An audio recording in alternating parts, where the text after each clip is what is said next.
Hey everyone, welcome back to another episode of the Weekly Walk. I'm your host Joshua Ingram, and this is Sunday, August 30th, year of our Lord 2020. Alright, so I've been kind of hesitant to do this podcast this week, mainly because I just kind of had a dry, bland spiritual week, not a whole lot to talk about, and but I gave my word that well, when I said it was the weekly walk, I feel like I'm obligated to do one each week.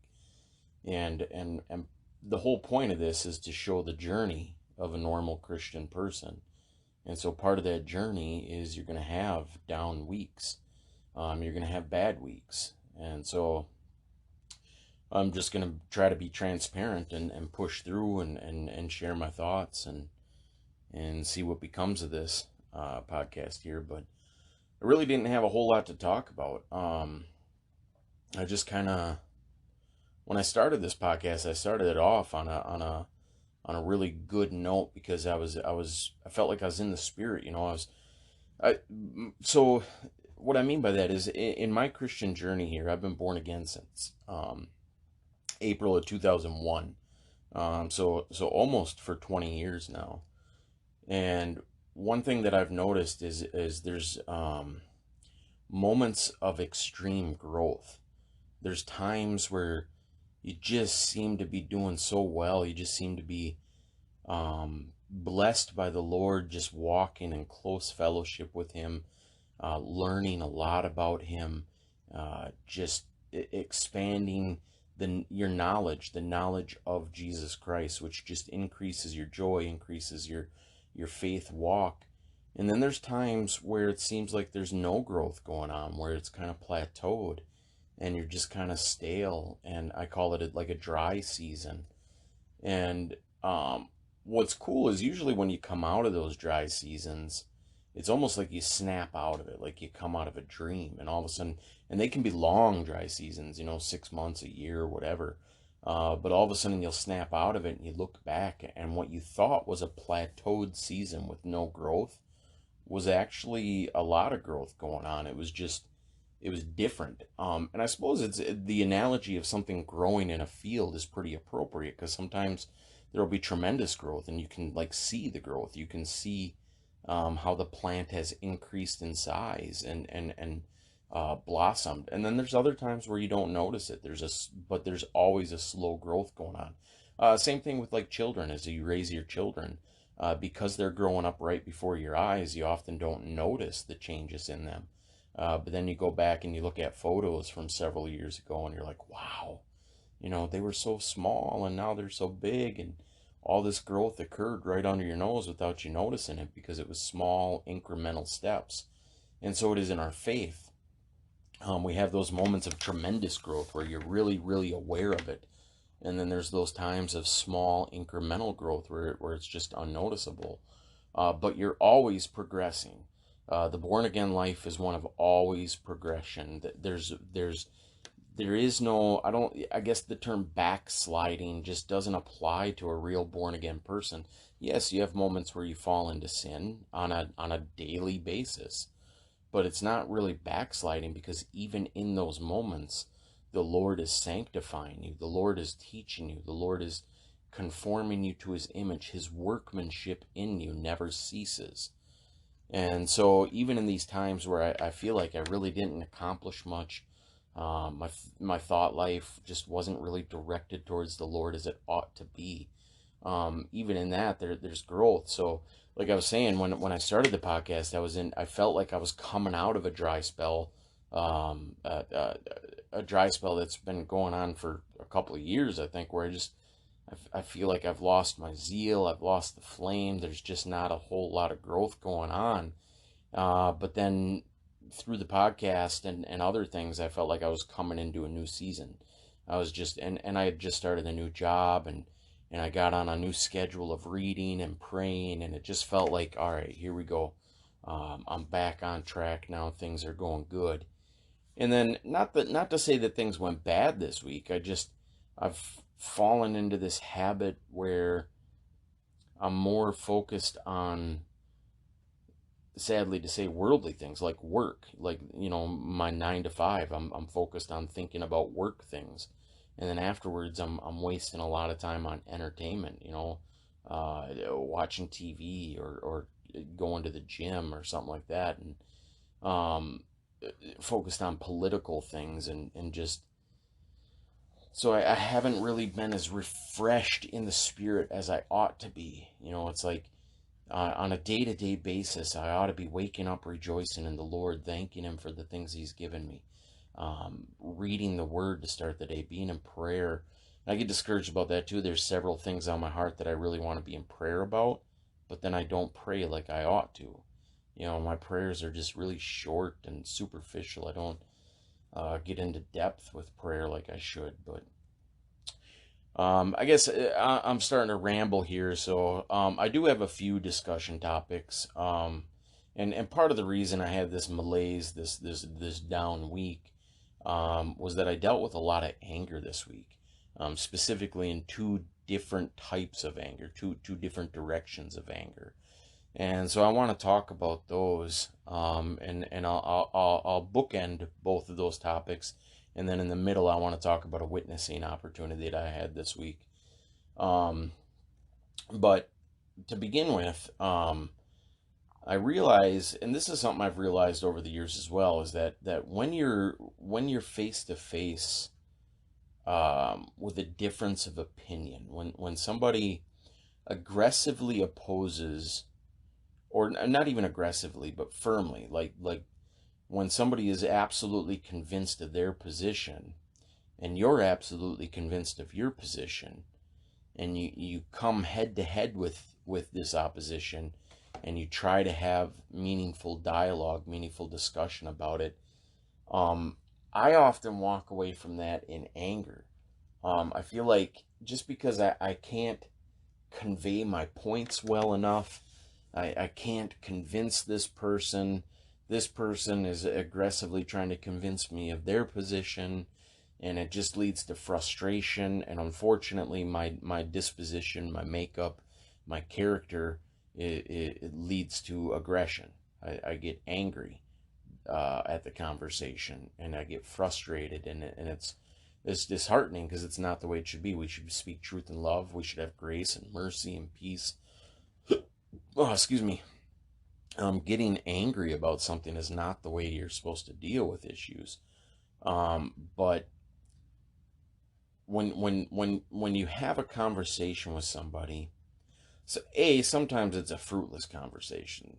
Like, it's a conversation that shouldn't be happening. There's no real benefit in the conversation.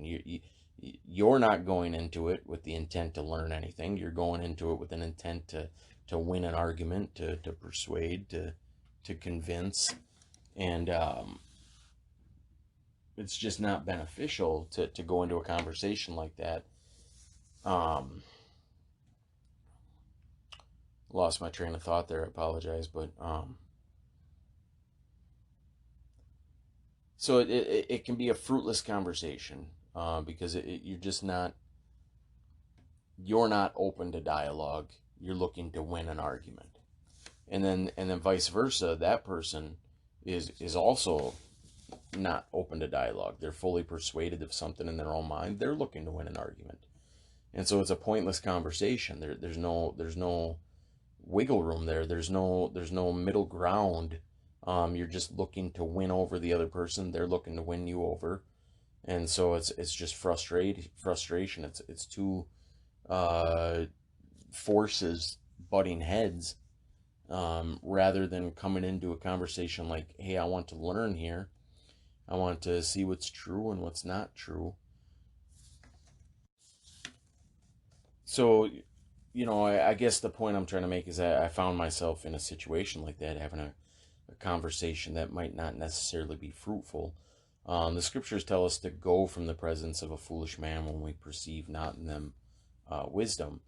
And not to say that the person you're talking to is foolish or lacks wisdom, but I think the idea behind that is if you realize that a conversation is fruitless, that you're not really going to get anywhere in it, And so you might even be the fool in that case. But if two closed minds are meeting each other, there's going to be no ground gained there. There's going to be no point in the conversation. It's just going to be frustrating. It's like beating your head against a wall. And because you want to persuade the person so badly, you can emotionally drain yourself and just leave frustrated and irritable. And so I guess my point is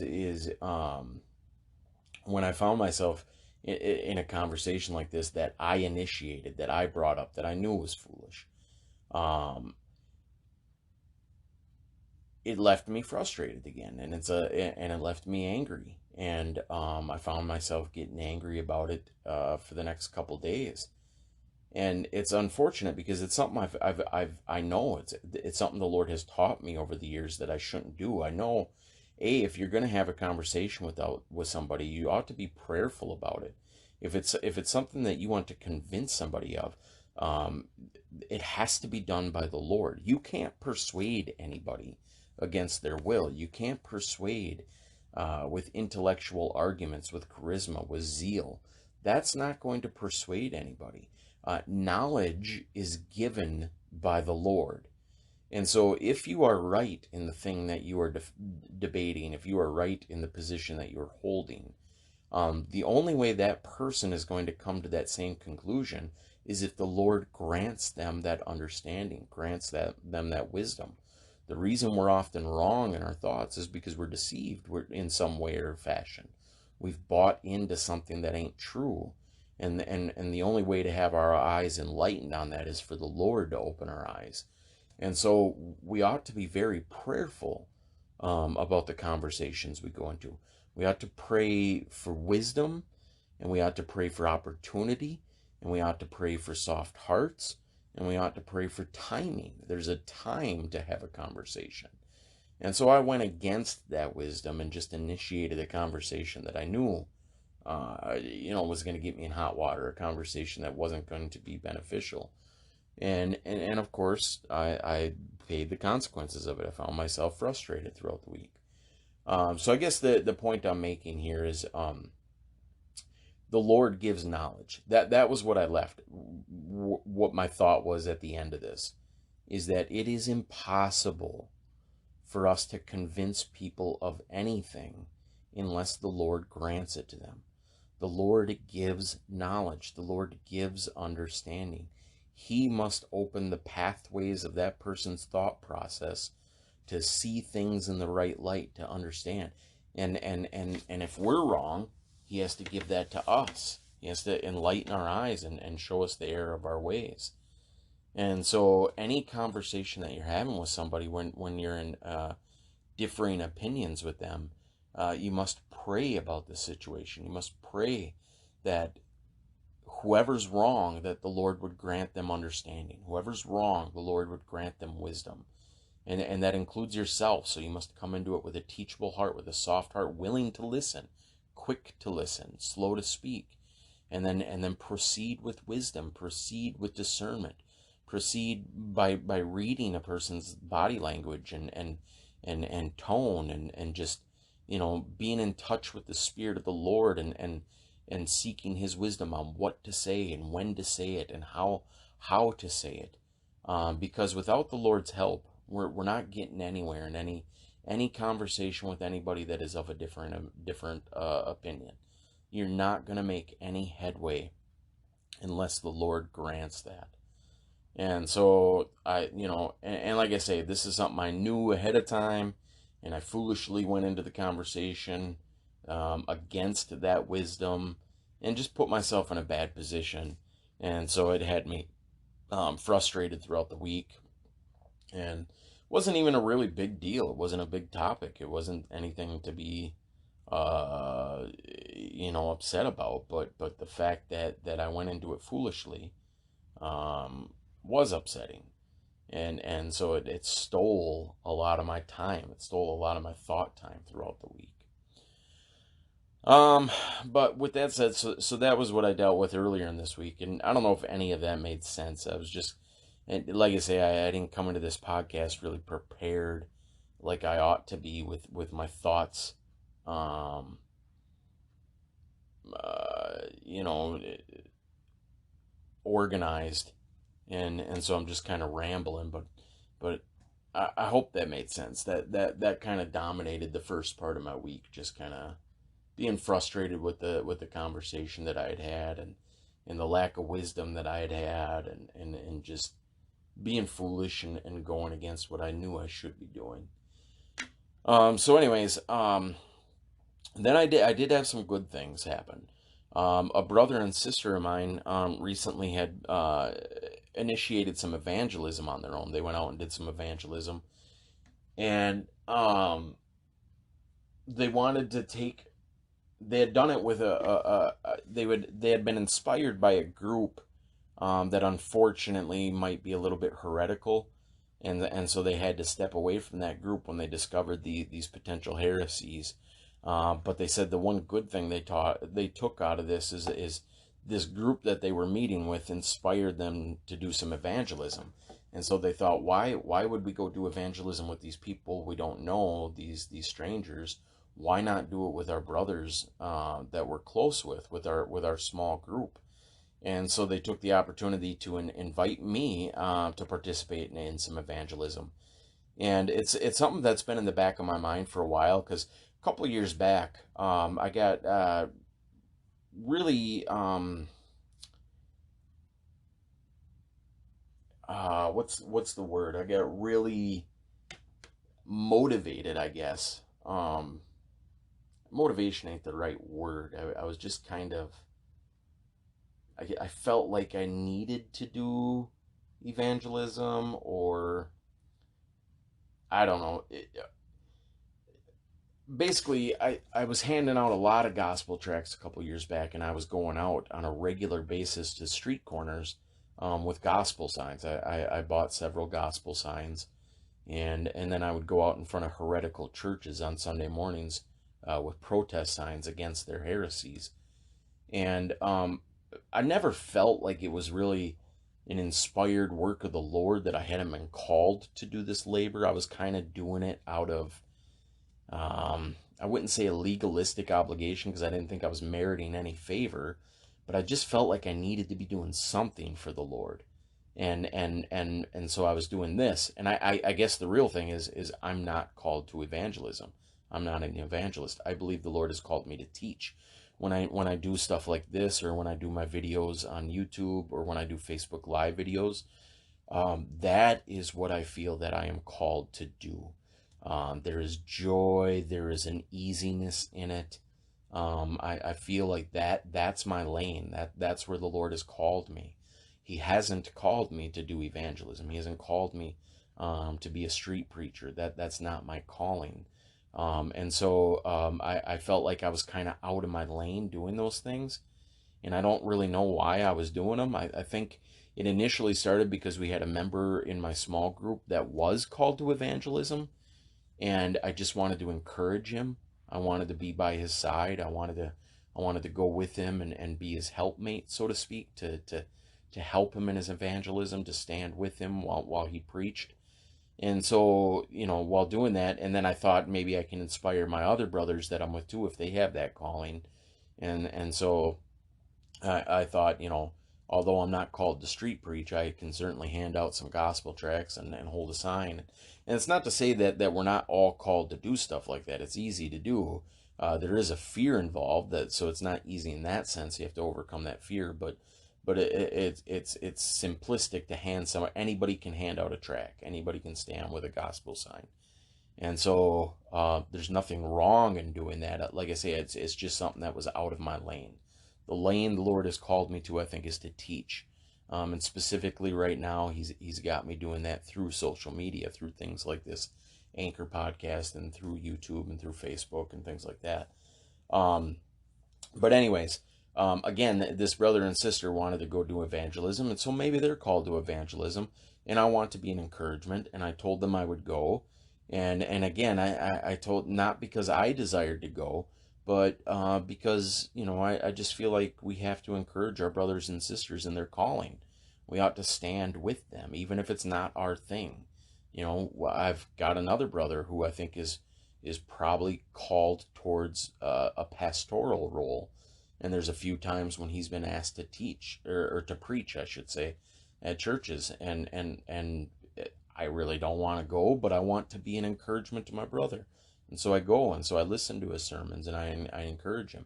I guess I just want to be there for my other brothers and sisters. I want to be an encouragement to their gifts and their talents and their callings, in the same way that I would hope that they would stand by me in my gifts and my calling. And so they offered this opportunity to go out on Wednesday. And they said, we should get together and do some evangelism. And so I said, sure. I said, because over the last few months here, I've been kind of looking at my gospel signs and my tracts and thinking, man, I've got all this material and I'm not putting it to use. I haven't gone out to the streets in quite a while. And I thought, what benefit is all this stuff doing if I'm not using it? I ought to be going out and doing things. And so this was just kind of a lingering thought in the back of my mind. And then they brought up the opportunity, and so I said, yeah, let's go. And I've got a spot in St. Paul, Minnesota here that I like to go to, down by the Capitol building. It's right along the train station route, bus station route. So I like to go out there every now and then because it's a good opportunity. You get a lot of foot traffic. If you're not familiar with St. Paul, it's called the Twin Cities because it's right next to Minneapolis. You got these two large metropolitan cities right next to each other. And I found that St. Paul is a lot easier to do evangelism in than Minneapolis. Minneapolis tends to be pretty dark with a lot of scoffers, a lot of mockers, just a dark, drug-infested, borderline violent atmosphere. And then you get into St. Paul, and it just seems a little bit easier. Not as much scoffing, not as much mocking. Yes, there's lots of drugs and alcohol use, a lot of homeless, a lot of people down on their luck, but they're just a lot more easily entreated. You hand out a lot more gospel tracts in St. Paul than you do in Minneapolis. People are willing to take them instead of just scoffing and mocking at you. So I like to go down to this spot, and so I said, yeah, let's how about Wednesday night we all meet down there and we can do some evangelism. And so Wednesday, there was a group of 6 of us. We got together at this bus station and we stood out there for about 2 hours with the gospel signs and handing out tracts. And it was just a really joyous opportunity. It was, I can't say it was very fruitful for me personally. I didn't get to have a lot of godly conversations. I talked to a couple people, but they really dominated the conversations. Talking about nonsense. I really didn't get to work in the gospel. We did hand out quite a few tracts, probably 250, 300 tracts between the 6 of us, as just a guess. A lot of people read the signs but it was just joyful to be out there with my brothers and sister, just getting out and sharing the word of the Lord again, and just being with the brethren. Like I say, that's not necessarily my calling, but just being there with them to encourage them. And I got to see some brothers that I hadn't seen in a long time. And one of my brothers, one of my dearest brothers, who's been on this podcast, Cole, he actually did get to have a fruitful conversation with somebody, a conversation that touched his heart. And the Lord blessed him through that and just encouraged him. And so it was just a really good time to get out and do some things. And so I guess the encouragement I would give you is, if you don't feel a calling towards evangelism, if you don't feel a calling to street preach, and that's not a cop-out. That's not saying that, you don't have to do anything. We all are called to testify and witness to the Lord. So you ought to be doing something to glorify the Lord. Talking to the people in your own community, talking to your own family about the Lord, talking to your coworkers, handing out tracts, posting a Facebook message about the Lord, just singing songs to the Lord, doing something to glorify the Lord. The Lord has given us each talents and gifts that we are supposed to put into action to bring him glory. And so it's not a cop-out to say, oh, you don't have to do evangelism. You need to do something. You need to discover what the Lord has gifted you with. You need to discover your talents in the Lord, and how you can bring glory and honor to his name, how you can promote his kingdom to the lost, how you can bring his glory to the nations. We all need to be doing that. But if you're not called specifically to street evangelism, what I would encourage you with is step outside of your comfort zone if you have brothers and sisters that might be called to that, and go with them. Encourage them. If you have a brother or sister who's called towards teaching, encourage them. Watch their teaching videos. Listen to them speak. Yes, you're stepping out of your comfort zone. That's not what you're called to do, but do it to be an encouragement to them. Because I know it can be very discouraging to practice your gifts and to put your talents to use, and to not have the support of your closest brothers and sisters. That can be very discouraging. But I understand it. I understand that because they're not called towards that particular gift, because they don't have that particular talent, there's not a whole lot of joy for them to get involved. But you can find the joy in being an encouragement, to understand that you can sacrifice your time. You can sacrifice the things that you would rather be doing. You can sacrifice that to go stand alongside your brothers and sisters, to be an encouragement to them, to listen to their music, to read their writings, to listen to their sermons, to listen to their teachings, to go stand and hand out tracts while they practice their gift, to do something, just, be an encouragement to your brothers and sisters. And you can find joy in that, man. Like I say, it was a very good time. I had 2 hours of just, a joy. The Lord blessed that time. It was just a joyous time. And I enjoyed it very much. And I guess it's something that I've just noticed here recently, is making that sacrifice for your brothers and sisters. Sacrificing your time, your wants, your desires, your comfort. Yes, I know you'd rather be doing something else, but sacrificing and go be with them, be an encouragement to them. It's a blessing, and you're going to bless them, and you're going to spur them on to continue the pursuit of their gifts and talents. So I guess that's what I got on that. And then, so the third thing I wanted to talk about, again, is an anger issue of a different sort.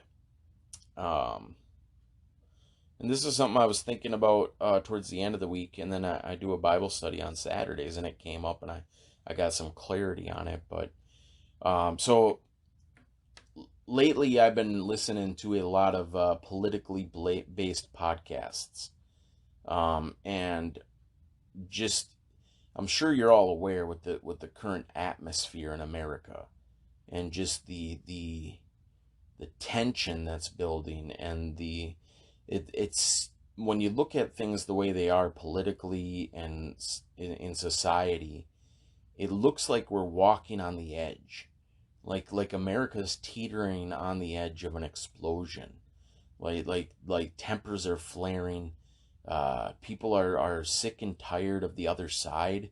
No, like, you've got the socialist Marxists, the youthful Antifa, Black Lives Matter, liberal leftist Democrats, that are viewing the other side as old-fashioned, hateful, bigoted.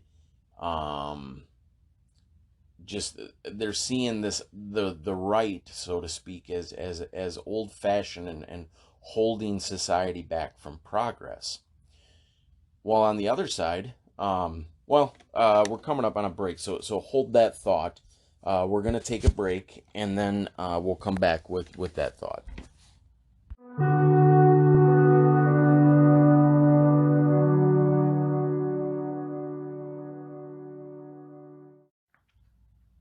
All right, thank you for sticking with me. We're back with the weekly walk.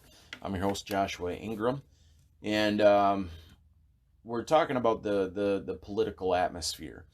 And so while you have the left viewing the right in that light, the right is looking at the left like they're insane, just violent and angry and immoral and wicked and just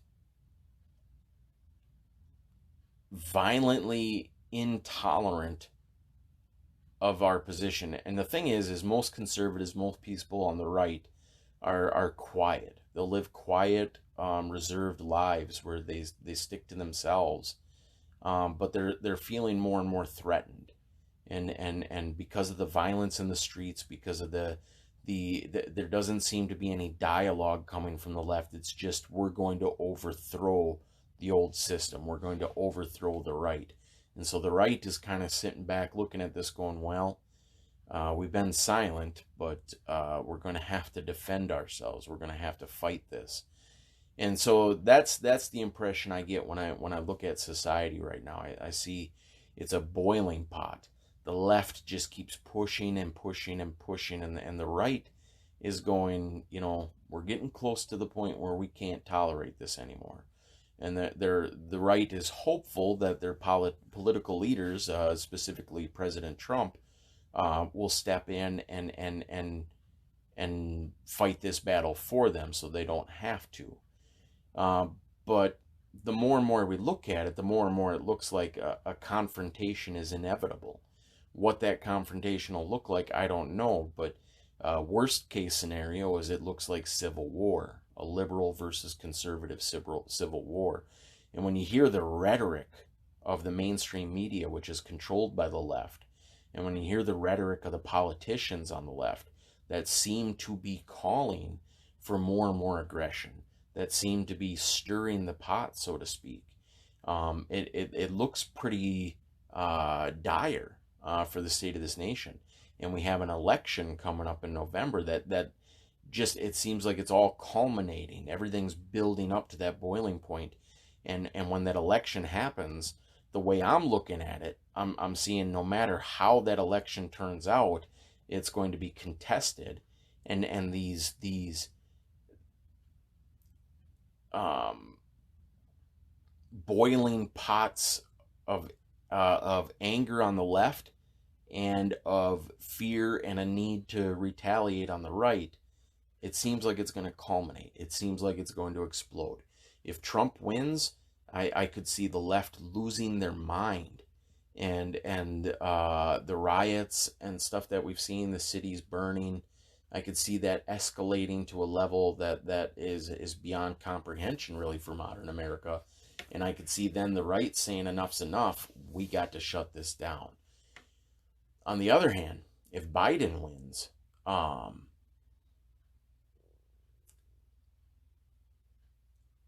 think that would probably, because I don't see the right resisting violently if Biden were to win. So that's probably the more peaceful route. I think it would be pretty detrimental to people of faith and the conservative view, because then all the things that the left are trying to do through violence are going to be done through slow legislation, through piece by piece elimination of the rights and the values that the right holds on to dearly. Those are going to slowly erode in a piece by piece fashion. But the way it looks, if you look at it objectively, the election is probably going to go in the favor of Trump. Like, I can't see any way that he doesn't win. And so then the left is going to explode. The left leaders have been talking about not accepting that. What that means, we don't know. But it just seems like they're pushing harder and harder for an explosion. And so when I look at that, and when I listen to the conservative radio, and when I listen to the urgency and the dire state that we're in, I find myself getting angry and wanting justice, wanting the left leaders who are calling for this type of action to be held accountable. Because to me, it's treasonous. It's sedition of the highest level to stir up these factions towards this violent upheaval of society. It's like, why is this being tolerated? Why are they not being arrested and charged? And I even find myself wanting ultimate justice against these people. And then I watch the videos of the rioters and the looters attacking people, attacking vulnerable people, groups of 10, 12 rioters against one person, and beating them to the ground and sometimes killing them, and attacking police officers. And it's so grievous because it's unrighteous. And of course, as a born-again Christian, we love the things the Lord loves, and we hate the things the Lord hates, and we hate injustice. We hate unrighteousness. And so I see it, and it makes me so angry. And so I sit and I get angry, and I'm wanting, I find myself wanting war, because I feel like the right would dominate. I feel like we would win pretty easily. And I know that's the wrong heart to have. We're supposed to be loving and peaceful and gentle. But just seeing how much injustice. So the verse that's been on my mind a lot is the one that says, because lawlessness abounds, the love of many will grow cold. And I see that in my own heart. I see all this lawless action happening. And I see a lack of love in my heart in response to it. And so I have to remind myself constantly, like, we don't wrestle against flesh and blood. We're wrestling against the principalities and the powers, which is a prayer fight. We fight in prayer, and we fight with mercy and with love. And so I get so angry about it, and lately I've been wanting to flee the cities. I live in St. Paul, Minnesota, right next door to Minneapolis, which is one of the hotbeds of this anarchy, one of the hotbeds of this chaos. And I feel like it could spread to my neighborhood at any moment. And so I've been wanting to flee the cities. I've been wanting to move. Unfortunately, I'm relatively low income, and with housing and apartments so expensive, I don't really see an option of moving unless I were to move, far away out into the middle of the country. But then I have my job here in the cities. It's like, how do I do that? How do I move and keep this job? And so I've just been wrestling with that, it kind of in desperation, like pleading with the Lord, please, Lord, just let me move. Let me leave the cities. I want to get out of here. But at the same time, not sensing any prompting from the Spirit that that's his will for me. And he hasn't opened the door, and I just haven't sent, like, maybe the Lord has called me to be a part of the cities here, called me to be, in St. Paul, called me to be in the home that I'm in. And so it's not really his will for me to leave. And so I've been wrestling with that, desiring that he would allow me to leave, not sure what his will is, not seeing an opportunity to move, not seeing how I could make a move possible. And so at the same time, I'm getting angrier and angrier, thinking, these riots are going to come to my neighborhood one day.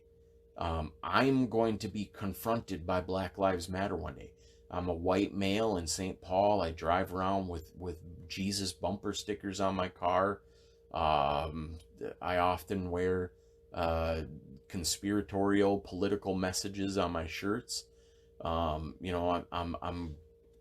It seems like I'm prime target number one for these leftist groups.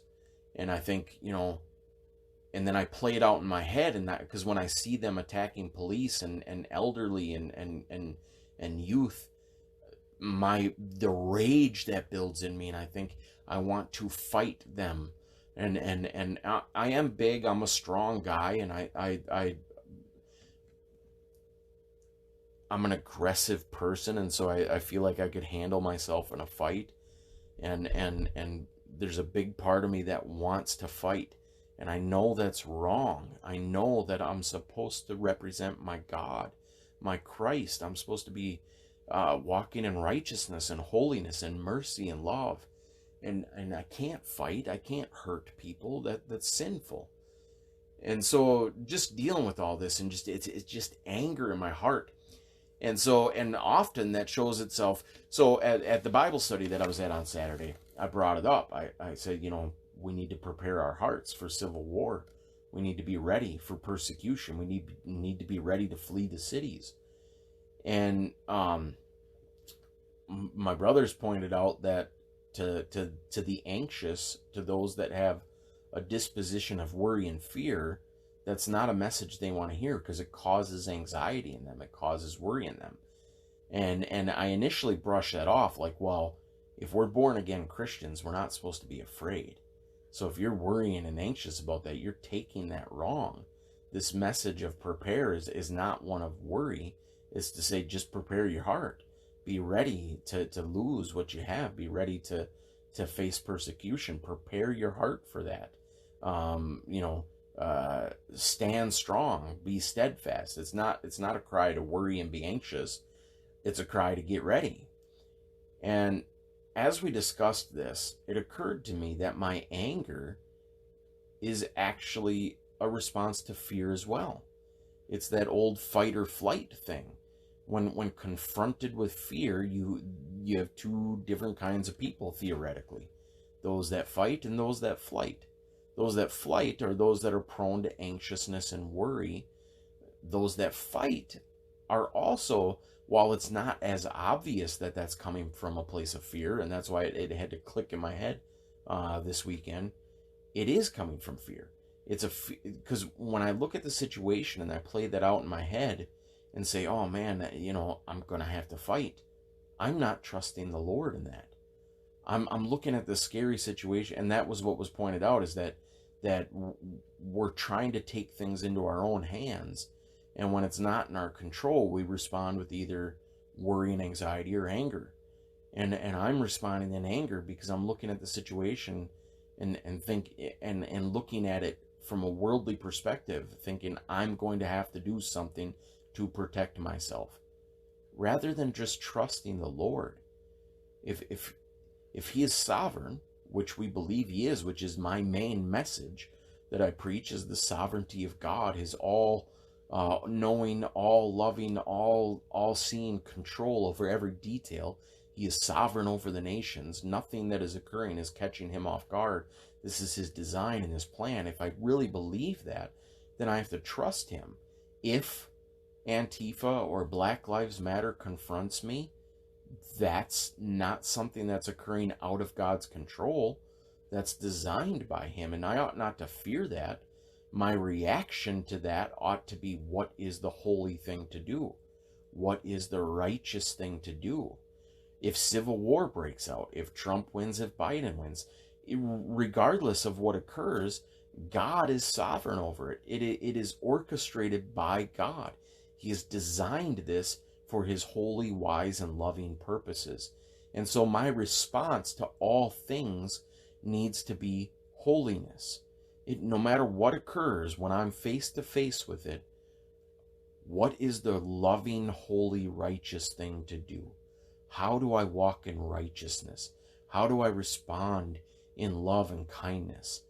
And if I get killed, that's fine. That's the Lord's design.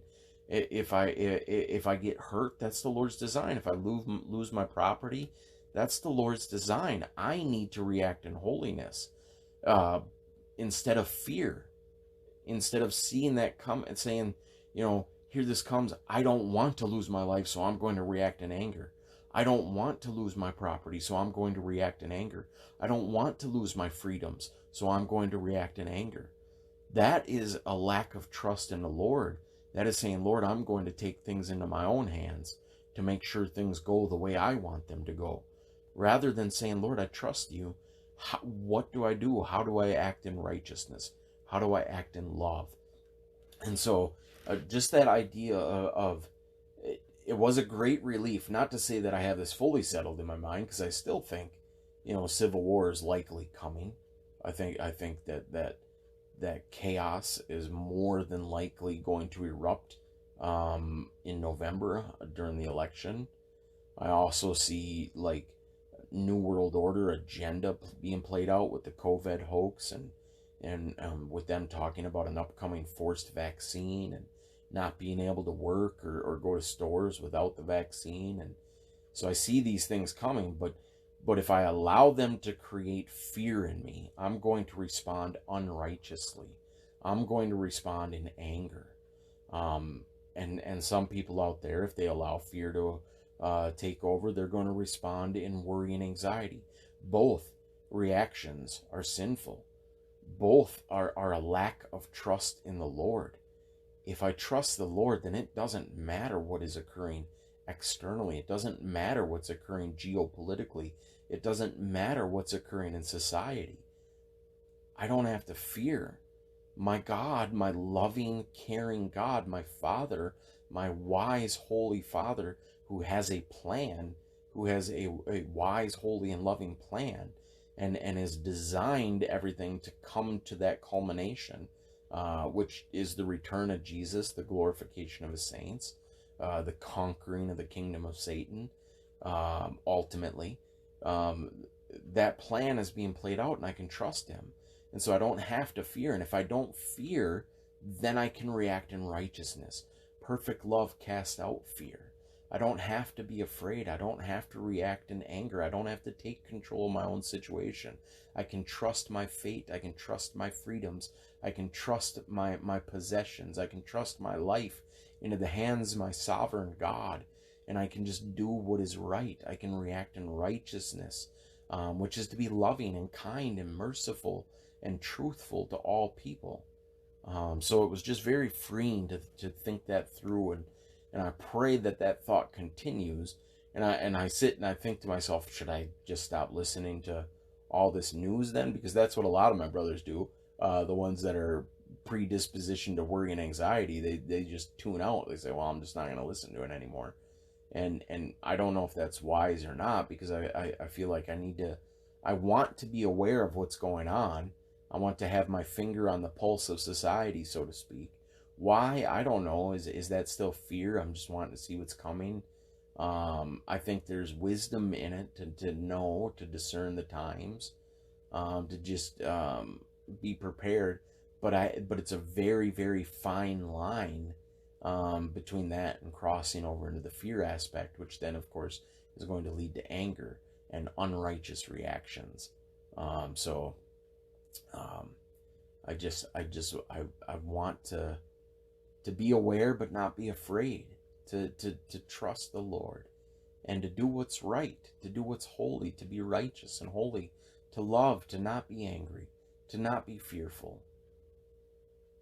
But so I guess that's what I got for you guys on this week's weekly walk.